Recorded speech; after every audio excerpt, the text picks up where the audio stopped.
Look, there's a lot of skeletons in the closet that are probably never going to be spoke about.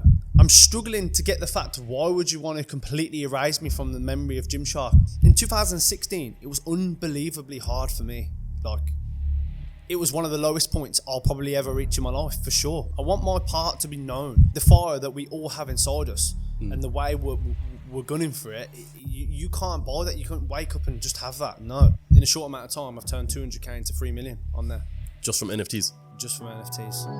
I'm so grateful and so proud of myself. Hire me to be a developer, so that's going to come. What you do is the whole team, every single one of us. These watches I've known for, these are the challenge me. Subscribe, do everything you need to do, yeah? Alright, well, Lewis, welcome back to the podcast. Welcome back to CEOCAST. Right, ain't getting enough. Come back. Huh? Gonna... Okay, welcome to CEOCAST. Yeah, it's funny because the last time we met up, I was wearing, jumper and jeans, and this time when I met you, I was like, you know what, I need to look as hench as Lewis. So, hence the attire for today, people. But yeah, Lewis Morgan. So, just for people who might not know who you are exactly, let's break it down. So, who are you exactly?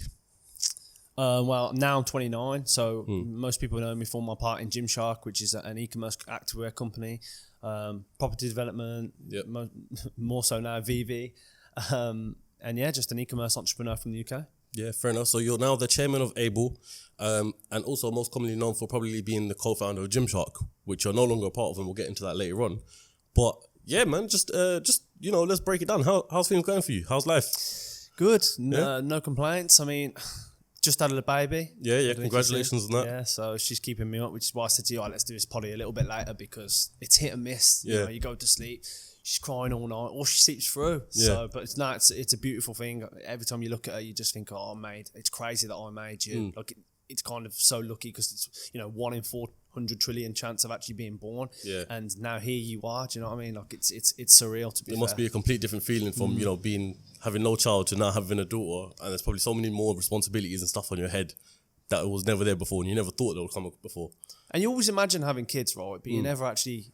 You can never imagine the feeling of having kids. Yeah. Do you know, so her whole life responsibility for now is on me. Does it match your feeling of obviously when she was being born?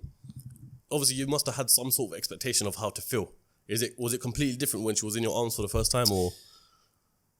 Well, I don't know because I don't really like to listen to other people's expectations of how you should feel because if you don't feel that way, then that can bring on its certain emotions itself. So I don't know. You just look at her and she was born in a bath, and you just look at her coming out and you're just like, no way, like I made that. It's just crazy because you just don't think it's just crazy how you can meet someone and then have a baby and then all of a sudden she's made within 9 months. She's just mad. Crazy. Yeah. But yeah, so continuing with business, obviously you're a man that's involved in a lot. So the first question I want to ask you is, do you think you were born an entrepreneur, or do you think it's something that's born within people? I think it's something that can be developed. I don't think anyone's born anything. I think you're a product of your environment. You're a product of maybe not even your environment to a major extent. Yeah. But sometimes you can just see one thing and something can click, and all of a sudden that's your new mindset. Do you know what I mean? So for me, it was I was at school, class clown, messing around, kicked out of every single lesson because I thought it was cool. What are you talking about, secondary school times? No, just like, most schools. But yeah, probably secondary school. I was always in the lower classes. Yeah. And high school too.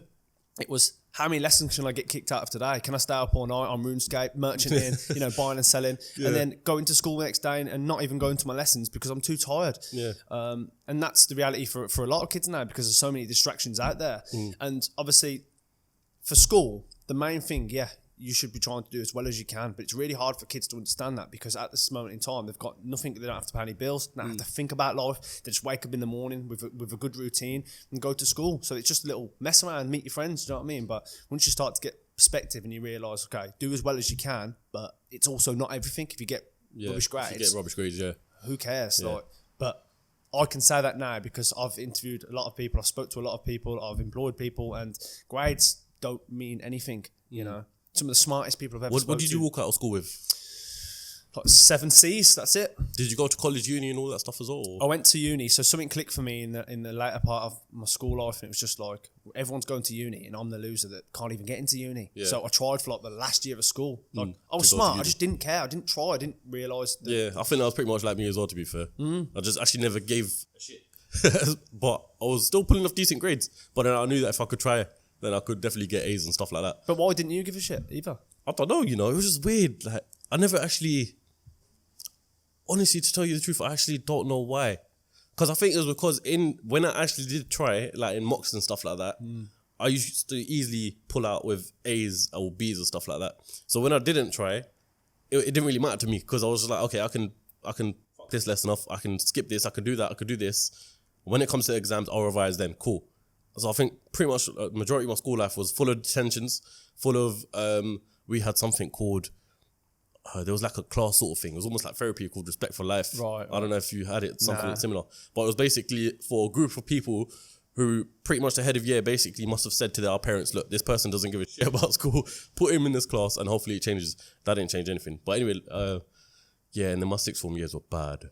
Yeah, so they were Just messing around, throwing lunch around. I went to a different school from my secondary school for year 12 and year 13. But sorry to ramble on about myself. Yourself, go on. I don't want this question. It was uni and stuff like that. Yeah, so for me, everyone was heading to uni. Yeah. And I realised like I can't even get into uni. So it was 1 year I had to apply myself. And then from there, I basically, it was double ICT as well. That's when me and Ben, like Gymshark, really got close because we were in separate people. Okay. We had separate friends at school. To a certain extent, we always knew of each other, but I was always hardcore into the gym, and then he wanted to get into the gym. So what age did you like not grow up with each other, not become friends, but how long have you known Ben for? Probably so we went to middle school together, the same with Reese Edgerton, one of the Edgerton brothers that I'm involved with now, and Reese Wawara, same school, and Ben. So we all knew each other from that school, so it was middle school. So from the age of 12, 13, something like that. Okay, so you've always been around each other then, pretty much. Yeah. Damn. And obviously he used to live next to my friends, so when we was up there, like he would be there as well. But we had different groups. You know how it is at school. Everyone's got the cool kids, groups, the quiet kids, and obviously he was more quiet and I was loud. Yeah. So you got different groups. So like we went to the gym and we were always training. Then like we only got close in double ICT, where he then wanted to start to come into the gym, and obviously I was already super into the gym then, so I could tell him like, you need to do this, and this to get in shape faster. Don't waste your time. So that's kind of how it happened. You had the knowledge. So before you and Ben started Gymshark, was there any other businesses you had before that? Yeah, so before Gymshark, I was buying and selling all the time. How old's this? This is like 16, 15, 16, Okay, so 16, young, buying and selling just on eBay. Yeah. Getting banned on PayPal. Did you ever buy and sell sweets in school and stuff like that? No. Okay, you weren't one of them kids. No, it's nothing like that. But we used to buy and sell on eBay. But as soon as you get a taste for buying and selling, you can't stop. It's you just want to do it more and more and more. addictive. Super addictive. So it's like, okay, it's almost like an addiction. How much can I buy this for, and how much can I sell it for, and what's the appetite for someone trying to buy it? Do you know what I mean? So it's really an addictive thing. It's like when you're flipping on games, to go back to RuneScape, buying in one world and selling in another. It's super addictive. So that's what I was doing. So I was buying and selling on eBay, buying headphones from China, going on Alibaba, things like that, DHK, and buying shoes and selling them. There was like plimsolls were a big thing back then. We were buying them, selling them. So a little flipping on eBay, and what I used to have was pages on Facebook where I used to just build up loads of traffic for no reason. What, almost like meme pages or what? Yeah, was it? meme pages, similar to how Unilad and Lad Bible do have now. Like everyone knows them. We were doing it before them, and I'm actually banned on their page. Because what used to happen back in the days, every time someone posted, if you were the first comment, you would stick at the top and you'd gain loads of followers. So we would just post on there and gain loads of followers, and they would do the same to us. So we blocked each other on all our pages. Which Are you still blocked till today? I'm still blocked now personally on my pages. On Lewis Morgan Facebook page? Yes. Bloody hell. So which is quite funny really, because obviously they've come on to be a great success. And rightly so, because they've done incredibly well. Yeah. And no one knew back then, what it was going to lead on to now, money-wise, but because if you've got anything to do with anywhere you can push traffic, you can make money. So we were linking that back to Google AdSense websites, and we were making quite a lot of money, pure profit. We kept getting banned quite often, which is because we were doing things that were a little bit close to the line. It's funny because like back in the day when I used to have like almost like I would say like a business semi mindset, and you used to see loads of Instagram pages like, be it I'm Just Bait or It's All Mad and etc., it would always occur to me like, these lot are clearly putting a lot of time and effort into there. What's actually the gain for them? It's only until I was later on jumping on Instagram, stuff like that. Okay, so they're getting paid X amount from promotions and stuff like that. That's where, and to be fair, those people are probably like most successful out of a lot of people in terms of, they haven't got much in terms of like business expenses and stuff like that. All you got to do is put a promo up and bang, you're on your way. Yeah. It's and crazy. it's mad because you try and set up a bank account back then. You'd have to try and explain to someone that you're making money off someone clicking an ad on the internet. Yeah. It's like back in 2010, 2011. I'd go to HSBC and I'd say, this is what I'm doing. They'd be like, no, we can't give you a bank account because you're money laundering or something along those lines, because they didn't understand where the money was coming from. Obviously now it's super easy to say to someone, this is what I'm doing. I'm advertising online. Oh yeah, advertising online. Yeah. Because it's so new. It's everywhere now. Yeah, it's used but when everywhere. it was new, it was almost a scam. Similar to how people view cryptocurrency. Similar now. Yeah, and in years to come, it's probably going to be like, okay, yeah, that's allowed. Of course. You can apply for a loan. Yeah. Well, I'm guessing, imagine if you probably could, to be fair, in the future, apply for a loan with crypto amongst your crypto, if that makes sense, or against your crypto. But you can already do that anyway. You can already do it? Yeah. Oh, shit. Staking, basically. Yeah, basically, that's mad. So, with Gymshark, how did Gymshark come about then? So Gymshark came about, it was actually a supplement company. So me and Ben got together in ICT, we started training together, and then, he was a little bit more technical than I was, but I just had mad ideas. Yeah. So like we just kind of gelled, everything worked. How old were you both back then? We were like 16, 7, I'd say 17 when it really hit off, because I was in really good shape when I was 17. Yep. And that's when we started to build an app together. He built the app, I did all the content. So I was like really shredded. Yeah.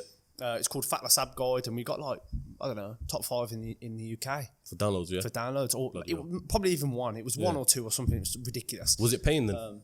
No, we weren't making no money, but obviously you had ads on it, and there was something like, not Angry Birds, but something similar to Angry Birds back then. And we researched how much the guy was making. It was like 200k a day just from ads. And that's what really got us into things. It was all about curiosity, really. We didn't know what we wanted to do. We just fell off on things because all we were doing was researching to spot opportunities. So yeah, we wanted to create a supplement company because we were going to the gym, we went to Body Power, and all the supplement companies were all the craze, and all the shredded people wanted to be sponsored by supplement companies. Yeah. So we thought, okay, well, let's start a supplement company, which was called Gymshark Supplements.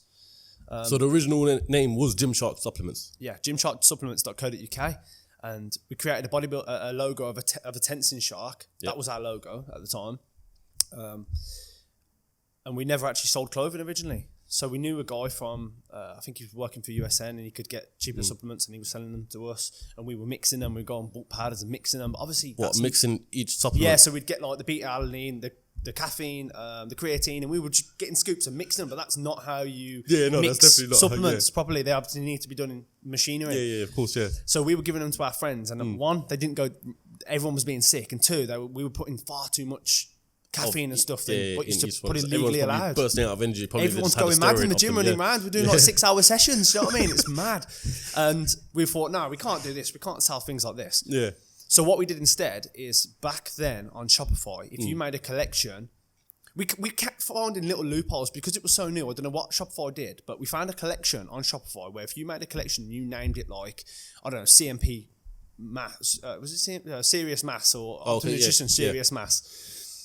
Or what's that other pre-workout called? Jack 3D. Oh, yeah. So you can make a collection, call it Jack 3D or whatever, and it would go to the top of Google Shopping. And at this time, people didn't really research. They'd just click, Jack 3D. Yeah. First thing that comes up was Google Shopping above anything else, any SEO'd words. And they'd click it and they'd just buy without even researching. Yeah. So we were making collections, calling them Jack 3D, putting them on our website, and people would buy from us, and we would order from Tropicana Fitness. So we hosted all of Tropicana Fitness's products on our website. So it's basically like dropshipping. Yeah, made a collection and drop shipped. You ordered from us, we ordered from them straight to you. Yeah. And there's barely any returns in supplements. Yeah, and that was before dropshipping was like known to be the moneymaker sort of thing. Yeah. So when you and Ben had started that, was it making enough money for you to continue, or how was it going? No, not really. It was really little. We were making like still competitive, like £4 or £5 per supplement, but we ended up building a cash pile up of like £1,000, but which is why we still continued to work 2 jobs. Yeah, I was working as a pot wash, washing pots for like a local restaurant and Burton's Menswear, and he was a pizza delivery driver for Pizza Hut. So when he was working, I was doing things, and when I was working, he was doing things. But obviously, we're still going to university, and we're still hustling on the side and doing other things because we didn't know if it was going to work. And had the other things took off, or at one point we were making like 30 grand a month from the Facebook. Yeah. If we hadn't have got banned consistently, then we might not have ever re-picked up Gymshark because we were making so little money. We almost knocked it on the head multiple times. So if things had have worked in other areas, we would have not continued with Gymshark. Yeah. So let me ask you, as you and Ben are in Gymshark, and I'm going to refer to your answer later on in this podcast, what was your vision and what was Ben's vision?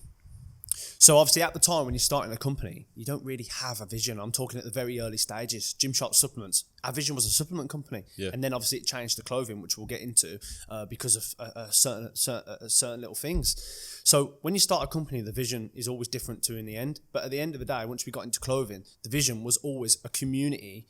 Mm-hmm. Build a community through fitness, health and lifestyle through fitness. Yep. There's nothing like having a good routine, and fitness is the best thing for you to do that. So let's bring people together through health and fitness, which is still the same message today. They've just changed their slogan to United We Sweat. United We, community, sweat, to do with the gym. Yeah. Let me ask you something. It's just a quick side question almost, yeah?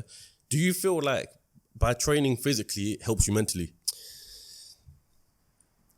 Yes, for me.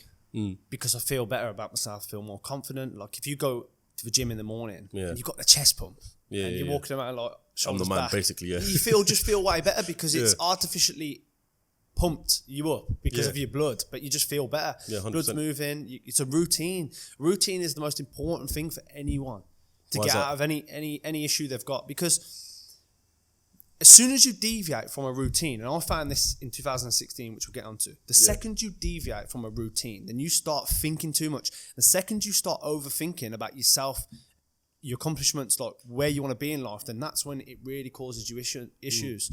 Obviously, with school, which I wish the teachers drilled into people, is the power of a routine. Because when you go to school, you're in a routine every single day, and the second you don't even leave realize school, it. People just go to shit because they don't know what they're doing every day, and they think they should be doing more. But truthfully, that's why I just love the gym, health and fitness. You can't buy health and fitness though. Yeah, I mean, I see you all the time on Instagram and stuff. You're always up at like, I don't know, like 7, 8 a.m. straight in the gym, always up early. And for a man of what you do today, is it necessary for you to be up at that time? Or do you just like it? No. I play it by ear. Okay. I don't...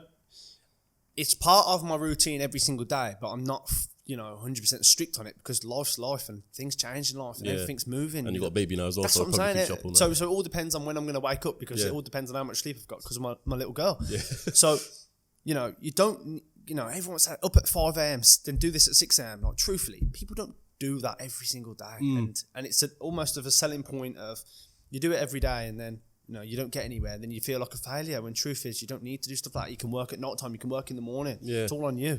Yeah, no, me personally, I'm a night owl. But sorry to interrupt your Gymshark story. But if we have to continue, so you left off of what your vision was with Ben. So how did it transpire from a supplement company to now clothing line? Yeah, so we used to go to this place called Body Power, which is, people listening might have heard of it. It's an expo for a fitness Yeah, that's event. In Birmingham, isn't it? That's in Birmingham, yeah. So it's a fitness event called Body Power. It was on from I think it maybe started in 2010. I went in 2011, again in 2012, and that's when we saw these stringer vests. And we knew, let's get one of the samples. So did you go for Gymshark or for yourself? No, we just went literally, I was just going anyway because I loved Greg Plitt. I mean, people listening into fitness, Greg Plitt was the man. So I went just for Greg Plitt. I wanted to get a picture of him, which I have got, which is mint. If you still got it, I'll put it up on the screen. Yeah, I've got it, so I'll have to find it. So yeah, we went there, and there was something called a stringer vest at the moment in time going around the internet, and people wanted them, but because the shipping was so bad from America, you could only really get them from America. And they were like $20, let's say, but shipping was $60, $70, $80. Yeah, so altogether you're paying almost $100 basically. For one product, and it would take 30 days to get to you in the UK because the shipping was so bad. Obviously now everything's moved along, you can get next day shipping to America. Yeah. So we saw that as an opportunity to bring loads of vests over to the UK and start to distribute them amongst anyone in Europe or anyone in the UK that wanted them. Yeah. Lex Fitness was one of our first athletes as well. We sent him some of the stuff. It was at the time it was Gold's Gym Pitbull. So we put that on our website and it started to sell. The reason we went for big brands is because people were searching them and we could use their traffic to pull to our website and add on sales. And at this point, we're still Gymshark supplements, but we thought, okay, the clothing's selling much better.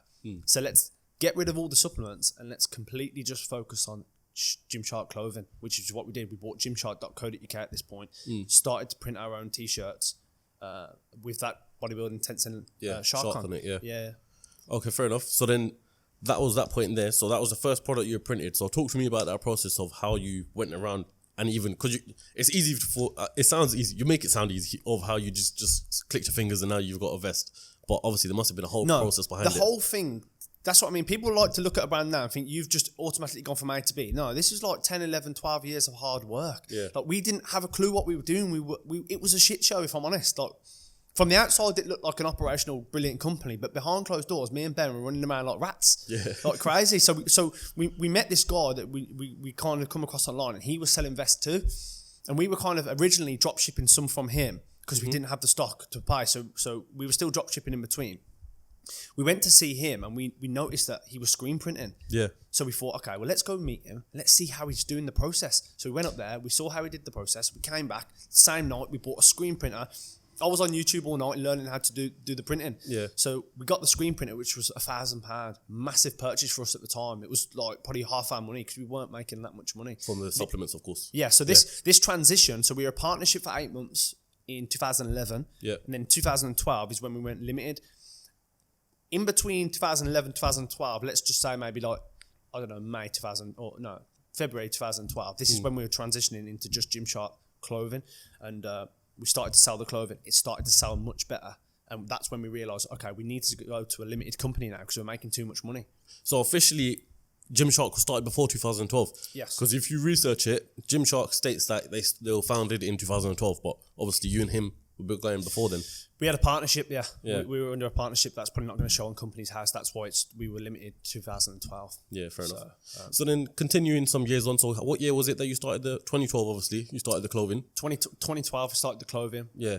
All the stringers were selling incredibly well. So we went to Body Power and we thought to ourselves, okay, we need to be here next year because there's loads of people on here at this moment in time. They're all corporate companies, boring, no music, athletes that people don't really know of, but they're in great shape. They've just won a competition. So we thought, let's bring the guys we watch on YouTube. The guys who are teaching you how to get fit. Matt Ogus, Lex Fitness, Alan Gabay, Chris Lovardo. Let's get those guys and let's bring them. You guys had Hodge twins as well, did you not? This is later on though. Okay. Hodge twins. Jeff Side was at the very first one because these guys were putting up pictures on the internet and they were going completely viral everywhere. Yeah. If we can bring these guys from America, bearing in mind like 80% of Americans didn't travel at the time, didn't even have a passport, didn't leave America, probably similar stats now, a bit less. If we can get these guys to the UK, they're getting, 20, 30, 40, 50,000 views a single video on YouTube pretty much every single day. Yeah. If we can get them to the UK, then what's going to happen? Everyone's going to take this one chance they've got over a weekend to come and see them because they're probably not ever going to see them again. Yeah, and they're going to be at the Gymshark stand. Yeah, so that's what we did. And you're probably wondering, okay, so how does a small brand get this many people on? That was literally my next very question, slowly. Chat to me about the cost of it. Well, we got Lex Fitness first. Yeah. And we had to use all of the people and name drop and say, okay, all these people are coming. Do you want to be involved? Because obviously they all knew each other, knew how big they were. Yeah. And we sold them. You can all grow off each other and we'll be the magnet in between that keeps you all together. Yeah, cool. It was free. All we had to do was pay for their expenses. To come over, put them up and treat them like a family, which we did because that's the type of people we are. So how many fitness influencers did you have then on the first Body Power? I think there was 5 maybe. Majority 5 from or 6. America. Majority from America. We had Alan Gabay from Germany. We had Lex Fitness from the UK. We also had like Ash Grant, Danny Blackwell as well, which were UK guys at the time. Coming just to help out in the stand and also look good. Then we had Chris Lovardo, Matt Ogus, Jeff Side. That's it, I think. So you would have had to pay for all the flights and hotels? Yep. Now, was Gymshark able to afford this at that point? At that point, yes. Or was it a stretch? But when we had to prepay for Body Power, which the stand was like 15 grand, no, it was a massive step. Me and Ben were talking about it, saying, look, should we do this? But it was the biggest decision that we ever made, and it was the best decision we ever made. And we thought, okay, well, if we're going to go there, we want all our stringers ready. And if our stringer's going to be ready, then let's launch a product that's only going to be seen there, and we'll launch it after. So we create some hype. So we created something called the Lux Track Suit, which was a tracksuit, and we got all the athletes in it. We took an awesome picture, which I'll show you. It's me at the front, and then the athletes behind. Yep. This was at like 4 a.m. And because what we'd do is we'd say to people in the day, we're going to train after. Like, everyone come and train with us. Like, Yeah. we didn't even think, but obviously we were so tired at the time. We were just thinking, yeah, come and train with us. And obviously then we had to go through it, which is fine. So we were just like really tired. I was really ill. It wasn't great to get all the stock in and out of the expo, but it was obviously a really fun time. Hadn't we have done that expo, I don't know where we might be today. You know what the sick thing about it was? Because obviously not only are the UK audience who watch those people of rushing to NEC, it was at NEC, right? Or NEC to get there, but also the fact that these YouTubers are probably going to make a vlog or something about it. Their American audience are suddenly now going to know about Gymshark because they're at that, the stand. Absolutely. It seems simple now, but no one was doing that back then. I don't know why. It was the most obvious thing for us to do. So all we ever did with Gymshark is we just did what we wanted to see. If we wanted to see someone in our clothing, we sponsored them. Yeah. If we were watching things back then, because we were so immersed in the fitness industry, everything we did is like the hypiest things, you know what I mean? Which was cool. Yeah. No, that was the biggest thing that you've done. So if you had not done that, you would say Gymshark probably wouldn't be in the place that it's in today. Probably not, because that gave us a massive acceleration. I mean, after that, once we got the hype from the Lux Track Suit, I mean, we put them online. I think it was either 30 or 60 grand we made in about 30 minutes. I was in the cinema. My phone was off the hook. Yeah. And it was the most orders we ever had. We hadn't even got the stock in. The stock was still in the air. It was still waiting to come in. Bloody hell. So, you know, when we were at these events, we still had orders to come in. We had Ben's dad, Joe, and my cousin, another guy called Craig, helping us to send out orders, helping us at the events. We had girlfriends helping us. So we had a lot of people helping us. But the company breakdown was still me and Ben 50-50. The company was owned by no one else. So that was in 2013, 2014? 2013 was the first Body Power, and then we got the next Body Powers coming up. Yeah. So we planned to do 2 more next year, and then in 2015 we did like a world tour where we went to loads of different ones across the year, which is when you saw the Hodge twins. Oh, okay, yeah. Because those were the people that I used to watch growing up as well. I just thought it was sick. They had always body that I wanted, but I didn't realise I could never get it. But yeah, no, it's crazy to see where times have come. So when that point where you had sold about 60 grand worth in about 30 minutes, where were you stocking all these clothes? Was it still in like your houses, or did you have a warehouse?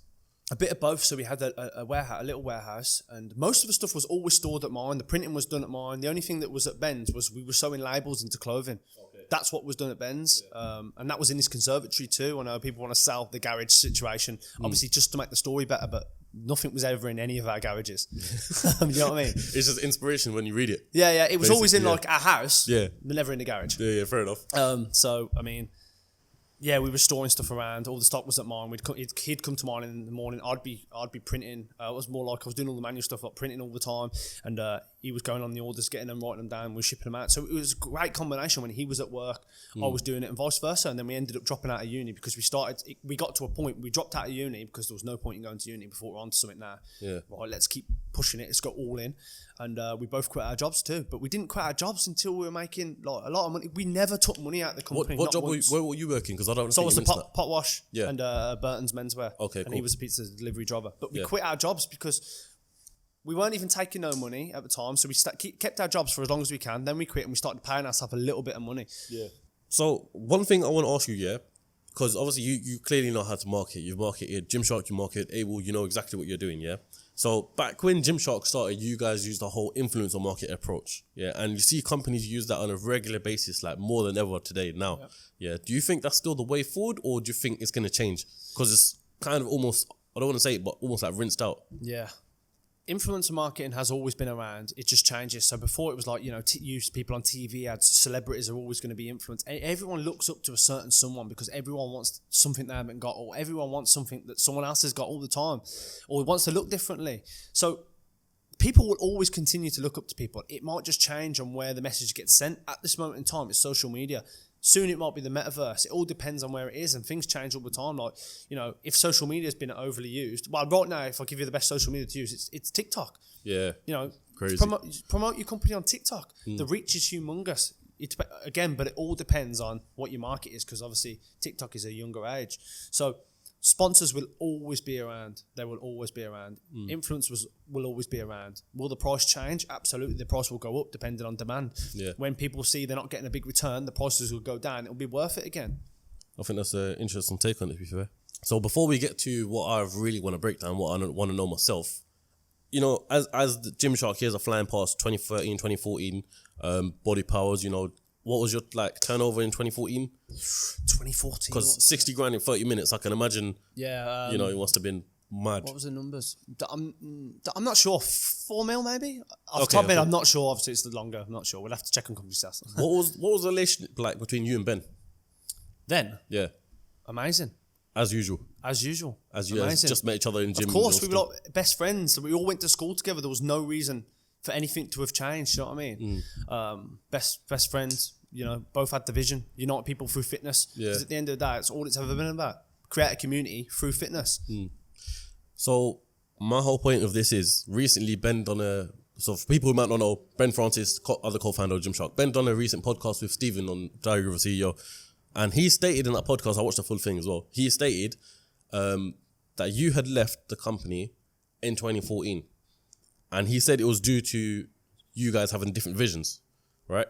So that's why I want to refer back to your answer earlier on. What was the visions then? So yeah, as stated, he wants to say we had different visions. Yeah. But if he wants to clear his own conscience by making himself believe that, then by all means. Because it's funny because, like, you know, to an outsider, it's like, why would someone do this? You know, the company is growing so fast. Gymshark's one of the fastest growing companies in the UK, turning over, like you said, 4 mil in 2014. Clearly going to be a £1 billion brand, which it is now. But the question begs to ask, like, why would you leave? Look, there's a lot of skeletons in the closet that are probably never going to be spoke about because of contractual reasons. And obviously, being a massive company at that point, you probably don't want anything to get out there. Of course. And look, I'm not here to disrespect anyone or say anything, but I want my part to be known. I'm not having Ben going on people's podcasts telling people that I left in 2014 because it's not true. I left as a director in October 2016. I resigned as a shareholder in 2020, September, something like that. So everything that was put in place, all of the top staff right now, if you look across LinkedIn, all of the top staff were pretty much put in place when I was there too. I was employing them. They've come to the top of the company. So me and Ben, at that point, we weren't 50-50 because we just got someone else involved. Yeah. It was handshake agreements until things started getting put in place. And within 7 months, I was gone. Do you know what I mean? So People might be confused at this point because it seems like we missed a lot, but what actually happened then? loads of stuff went on behind the scenes, which I'm not going to talk about. Loads of nasty stuff went on behind the closed doors, which is, that's something that happens in business. I was pushed out the company then, and it's hard for me to say the exact reason without getting solicitors letters on my door tomorrow. Do you know what I mean? Which is why, people are wondering, why don't you just say it? Because it's hard for me just to say my actual reasons. Do you know what I mean? But nothing exactly what you said though. I'm struggling to get the fact, why would you want to completely erase me from the memory of Gymshark? I wasn't included in any articles, rarely. If you look on the website, you don't see me included. You will never see me founded Gymshark on their website. They will never put that out. Yeah. The odd article will pick it up, but from 2015 to 18, 19, you will not see my name included. I'm gonna just check something right now quickly because I just want to see. Okay, so Ben started his YouTube channel in 2014, roughly, yeah? Right. I don't think there was a video at all where you were mentioned in it, apart from the fact the one where General Atlantic were investing into Gymshark, and then that's when your name came up. And this was, I believe, back in 2020 when you had sold your stake at this point. Yeah. Yeah, so you weren't mentioned at all. And even something as simple as, this is why I didn't have a feeling, but I just wanted to know, because something as simple as the fact that you two don't follow each other on Instagram just makes no sense. Because if it was that simple as just having a different vision and leaving, surely you guys would still be friends. Exactly. There's a lot of shit that goes on behind closed doors that no one will ever hear about, and it's not all the best thing in the world. There's a lot of things that people won't tell you, and I'm sick to death of him going on podcasts and dragging my name through the mud and trying to disrespect what I've accomplished and what I've put into that company, trying to tell people that I've left in 2014, it's completely disrespectful because it's not true. Look on Companies House. I mean, you can pull it up. I left as a director, not a shareholder, in 2016 October. I didn't leave the company as a shareholder, and that was voluntarily, let me add, until 2020. For the way I've been treated, I don't want to be a part of that anymore. But again, let me just reiterate here. This isn't me coming on here and you're asking me questions. I'm just telling the truth of, what happened. Yeah. I don't, yes, it's sad, but listen, that doesn't hold me back and hold back where I'm going. The world will continue, whether you like it or not. No one really cares about your problems. People happily listen. People don't really care about your problems. Most people, 20% might be happy, 20%, 80% don't care because they're all continuing with their life. So, in 2016, it was unbelievably hard for me. It was one of the lowest points I'll probably ever reach in my life, for sure. Because my baby, the thing that me just brought up in our brain, I was no longer a part of. All my friends, all my family were there. All my family left as well. So, when you say all your family left, I had family working there. I had 2 sisters working there, a cousin, and they all left too. Ben had his brother there. Obviously, he stayed. So, the world continues on. But look, just to make it sound like I'm not being biased because you're on the podcast sat here in front of me right now, who's to say someone from Gymshark, whether it be Ben or whether it be PR, whether it be someone else, whoever it is to come out tomorrow after this podcast goes live and says, Lewis Morgan's a liar. What he said in this podcast is a lie.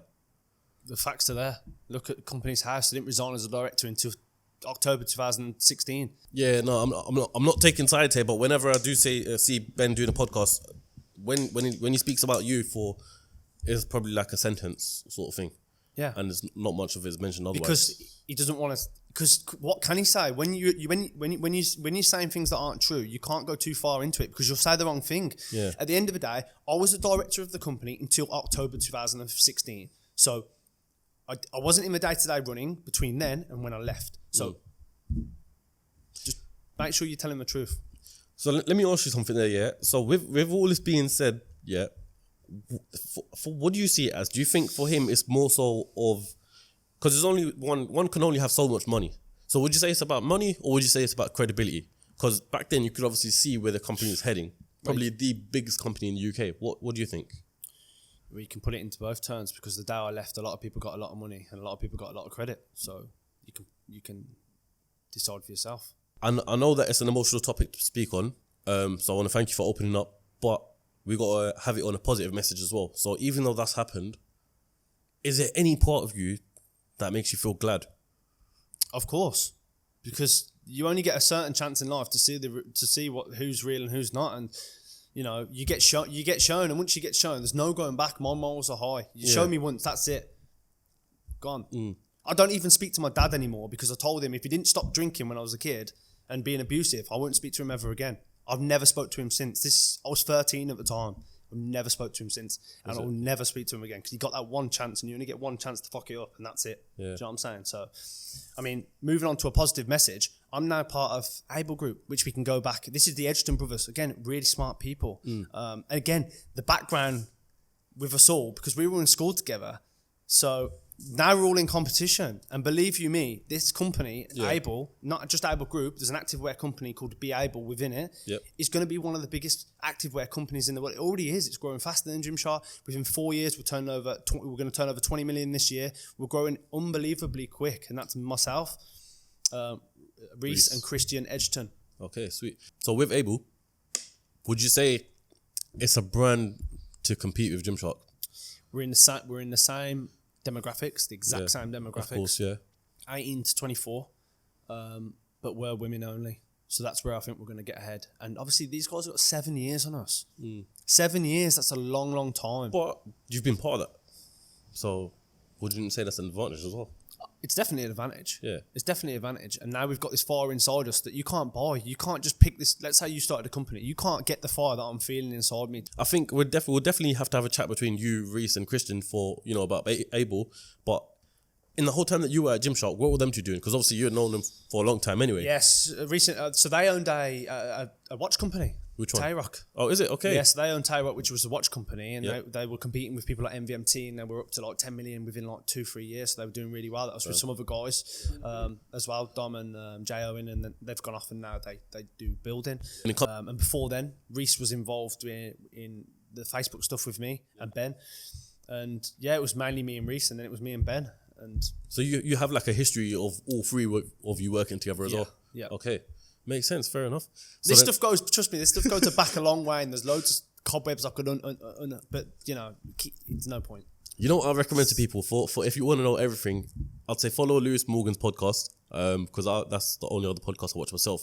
But here's a question for you. You know, I said to you off camera, I got something to ask you. Yeah, go on. So regarding your podcast, I remember there was once upon a time, I think it was about a year ago, Logan Paul done a Pokemon card unboxing. Yeah. I was watching it live. I remember this clearly. And someone had bought a Pokemon card and he was reading out messages as well. And I think the message was something like, great podcast, blah, blah, blah. Whenever you're in the UK, come on my podcast, Lewis Morgan. I thought, this guy's cheeky. So firstly, do you even have any interest in Pokemon? And secondly, did you just buy that to essentially have him on a podcast, or what was it like? So no, I do actually have interest in Pokemon. Yeah. Obviously, that cost me like a 95. That wasn't 90k. That shout out. Yeah, it wasn't I know. worth it. It was never going to be worth it. But Yeah. it was just that memory I had, and obviously that video. It's just I wanted to do it, so I did it. Yeah, I have interest in Pokemon, which is why I'm on something called Vivi, which is an NFT digital collectible. Yeah. App, and basically, you know, they got all the first edition Batman stuff, and they're going to release Pokemon at some point. So I'm just sat here waiting for it to come. So with Vivi, are you invested in that, or how, what is that I'm working? invested. I'm not invested into the company per se, but I'm invested into the NFT licenses that they've distributed. Okay. And already in a short amount of time, I've turned 200k into 3 million on there Just from NFTs? just from NFTs, Fucking hell. which is crazy. So how much have you been spending per NFT? Because I know they can range from something like it depends. £100 30,000 to- gems at the moment because they've got it locked in gems, but they're switching over so you can buy it in Omi and you can come out through Ethereum. Yeah. And they're going to be on OpenSea and stuff. So Yeah. all depends. You get them on drop days, so you can have drops that they do with new licensors. Let's say they've had Disney, Marvel, Deadpool, tons of different people, and obviously you get a chance to get it on the drop, and then people resell them in the market. But I've bought things from the region of 30k to, I don't know, 1k, let's say. So you've taken it, just repeat that again for me. You've taken it from what figure to what figure? 200k Yeah. to 3 million Clip for the gram. in 6 months.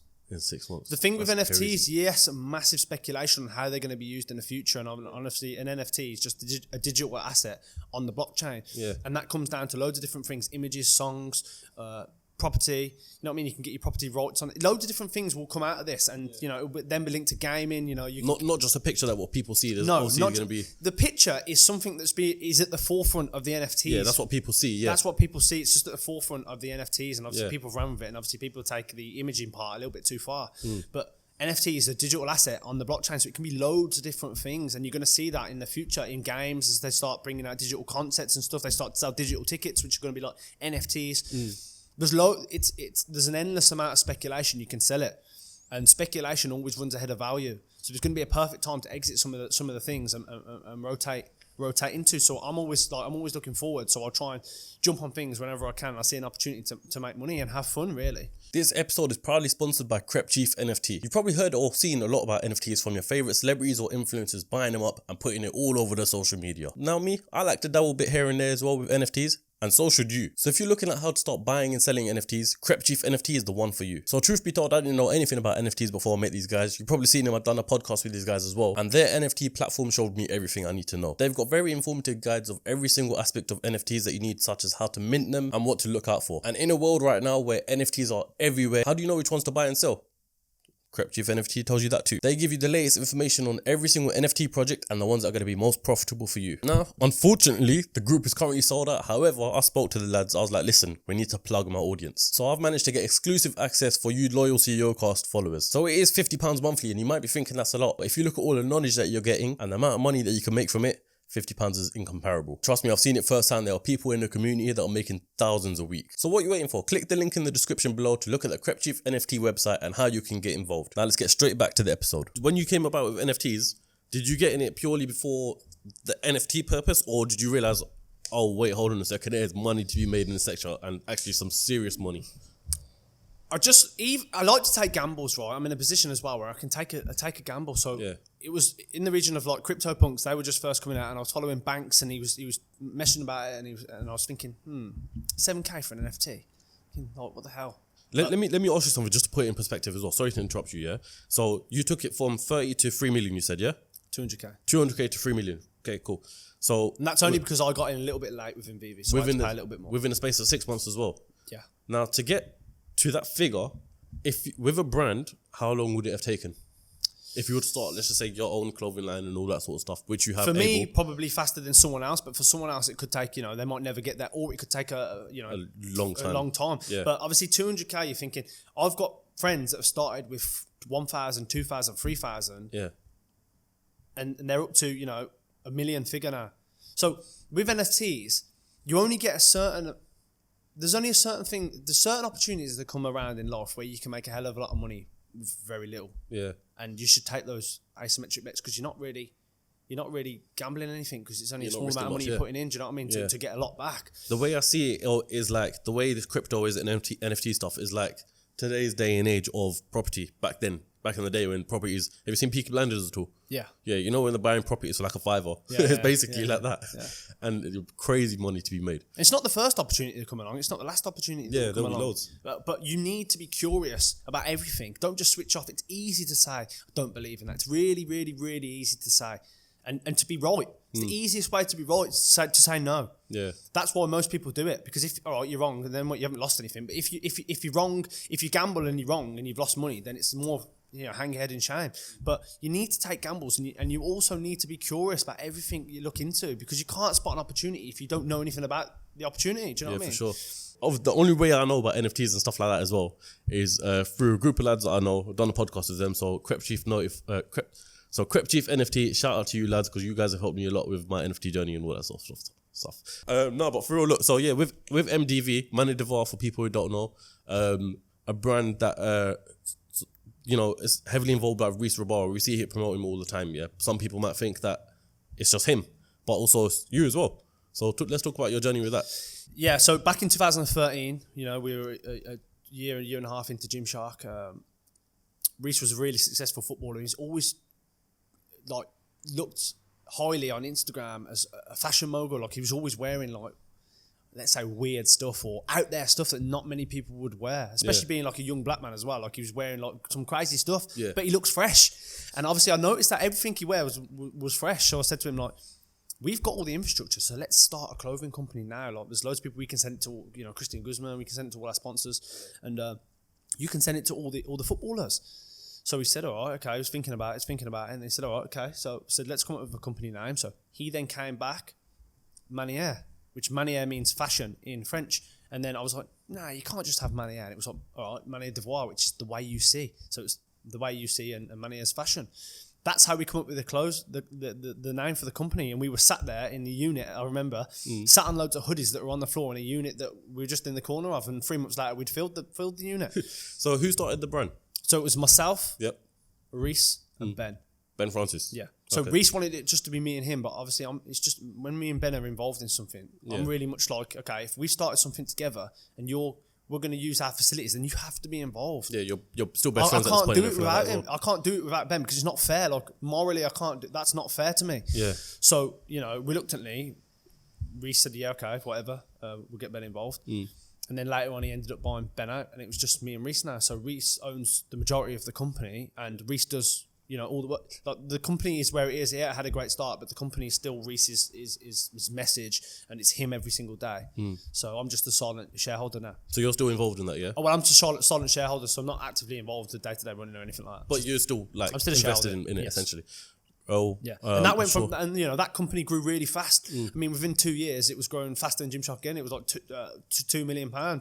And then obviously, Reese took up to Manchester from Birmingham, and he's continued to run with it. And obviously, it's a really successful fashion brand. Yeah. I mean, we're going to turn over 25 million this year. That's mad. That's crazy. There's definitely a huge story behind MTV, and I think it'll be great to hear it from Reese as well. So Reese, if you're watching this, you're coming on soon. We'll be looking forward to it. And for the audience watching it, hopefully you can make it like a 50,000 subscriber special or something. So make sure you like, subscribe, all of that sort of stuff. But yeah, man, what else are you involved in? Obviously, you're involved in property as well. I've seen you recently done it with property. Yeah, so I started a property company like early 2017 that was buying, building and flipping properties. Yep. Building new builds, getting old industrial buildings similar to this and doing them up and turn them into commercial. So you can get old commercial buildings and turn them into houses really easy. Yeah. They changed the planning, so I was doing things like that. Started a jean company as well, which I flipped because I have to stay. A jean company? A jeans company, like it was called Bassant. It was like a denim jeans company, which I sold. It was like 300k turnover, and then I just sold it. If I've got any little gaps of where I need to learn, I have to continue to keep my mind busy. Otherwise, I go crazy. That's what I say about routine and always keeping yourself busy, because as soon as you start thinking, you just go down rabbit holes, and before you know it, you've stared at the wall for 2 hours. You know what I mean? So you have to keep yourself busy. So with that jean company in particular, because I didn't know this at all, why did you sell it? It was just a little hobby project, really. Oh, fair enough. So you bought it from someone else? No, I made it. Oh, you made it? Yeah. Okay, I thought you said you bought it and then sold it. No. I started the company and then I sold it on. Okay, makes sense. Let me ask you this question, yeah? Obviously, you've lived kind of like two lives. You've got the whole starting a brand, growing a brand, making it successful. And you also, I know you're involved in stocks, crypto, NFT and stuff like that. For someone to be successful and to live, let's just say, the life they've always desired, do you think it's necessary for them to start a business, or do you think you can acquire that sort of thing from the rest of it? NFTs, crypto, stocks? Well, it depends what you call successful too. Obviously, most people call success money, but it's nothing to do with that, because you can, as long as you're waking up every day happy about your life and you know where you want to go, then that's success. There's a lot of, unhappy people in the grave. There's a lot of unhappy rich people too. So you just need to do whatever's making you happy, whether that's just, being in a career, and then having a nice investment plan for the future, or just being in a career and being part of something you want to wake up for every single day. That's success. So, but if you're talking just in terms of money, people can be successful, through their career. They don't have to start a business. Fair enough. So where did you get involved in stocks then? So stock market as well. I started investing in the stock market early 2020. Which was a perfect time to invest, really, because everything was through the floor and you could throw any dartboard and it would hit the bullseye. So it was a really kind of... Was it something that you always had interest in, or was it something that just came at you? No, I've always had interest in the stock market, but I've always thought it was just a scam, because you're not educated enough. Like, no one educates you in school. And when people try and talk to you about it, I'm thinking, why are you trying to scam me? Do you know what I mean? But obviously the stock market, all you're investing in is companies that are public. That's it. You're buying a piece of the company. If you invest in Coca-Cola, you are now a shareholder in Coca-Cola. Yeah. And invest in Disney, you are now a Disney shareholder. You don't have any input, but you're still a shareholder. You receive, if they pay a dividends. And if you've got enough shares, you can, vote on certain things, depending if they're voting shares or not. So when it comes to investing in a company, what is it that you look for? There's loads of different things, value, PE ratio versus the market, what type of cyclical industry is it? Where are we in the cycle? Because everything's about cycles, ups and downs. Especially right now, you've got companies like AMD, Nvidia. They've absolutely boomed because the chip shortage. Everyone needs chips, and they're just making more chips, and everyone's buying them. It's almost like would you say it's a case of supply and demand? Supply and demand, exactly. So you've got companies that move with supply and demand. You've got uranium with energy. You've got Tesla fuel. You've got Tesla with people moving into automotive technology and electric cars. It all depends. You just need to try. You don't even have to catch things at the very bottom of the curve. You can still make a lot of money catching them up, and that's kind of less risky than catching them at the very bottom, because it's kind of already working. But also the valuation changes as you go up. So with Tesla, for example, are you investing in it at all, anything like that? I was invested, I'm not anymore. Okay, so that's interesting, because I think it was the other day they announced that they're going to be accepting payment via Bitcoin and Tesla merch via Dogecoin. Yeah. So what was your whole take on that? Great. I mean, he is one of the best marketers in the world. Not only is he smart, he's one of the best marketers. Yeah. It's not that I think they're going to fail. I just feel like there's better opportunities with less risk right now that I can invest that money into. So which is what I do. You move the money around. People like to say about, investing, the Warren Buffett strategy, investing and leaving it forever. But you can't just leave your money in a company, because what if it's underperforming? Yeah. If you look at the S&P 500 10 years ago, it's highly different to today, right? So if you want a great investment strategy, focus on your career, right? And just allocate a monthly amount to the S&P 500 index fund every single year, and you will be highly successful above your peers in a 20-year time frame. You'll probably be a millionaire in a 20-year time frame. Yeah, I think it's £500 a month for 30 years, I think it is, into the S&P 500, and you'll be a millionaire. But still, at the same time, make sure you get your head screwed on other businesses and stuff like that as well, for the people watching as well, or listening. But as we're rounding up towards the end of this podcast, I want you to picture something for me, yeah? Picture this, you're 16, 17 again, something around that age. You're applying for a job. So you're writing out your CV now. Comes to the section of where you got to describe yourself, yeah? How, in today's day and age, in today's society, the way you are, the man you are today, how would you describe yourself? Curious, really curious, fearless. If something doesn't go my way or it goes wrong, then you just got to brush it off. And I think that to me came with time. Do you know what I mean? And perspective. So just try and learn more about his perspective, and you know, speak to your nan and granddad, and just ask them what they wish they would have done in their life, or a certain scenario. What do you wish you would have done? Because they've seen it all. You can't know everything without seeing it. It's all right reading it, but you still have to go through certain things. So you know, be fearless. Continue to be curious. Try and still be trusting to people. That's a flaw that I've pulled back dramatically. I'm too trusting in people. Like, I see the best in everyone as much as I can. But not everyone's good. There's more good people than bad people, but not everyone's good. So yeah. Well, Lewis, I want to thank you very much for coming on the CEOCAST. It's a pleasure meeting you, pleasure doing this podcast, and I'm glad we could do it. So I want to thank you. And there's also two other people I want to thank. I want to thank Your Positive News, probably not going to want me to say his public name. So thank you. Shout out to yourself for making this happen. And thank you to Burgery in Birmingham, which is where he let us do this podcast. So if you're in Birmingham and you want a burger, it's the best burger in town, best burger in the UK. Make sure you come here, tell him you came from CEOCAST. Until then, make sure you like, comment, subscribe, comment your feedback, do all that sort of stuff, and I'll catch you guys in the next episode of CEOCAST. I'm so grateful and so proud of myself. Inspiring me to be a developer, so that's going to come. What you do is the whole team, every single one of us. These watches I've known, these are a challenge for me. Subscribe. Do everything you need to do, yeah?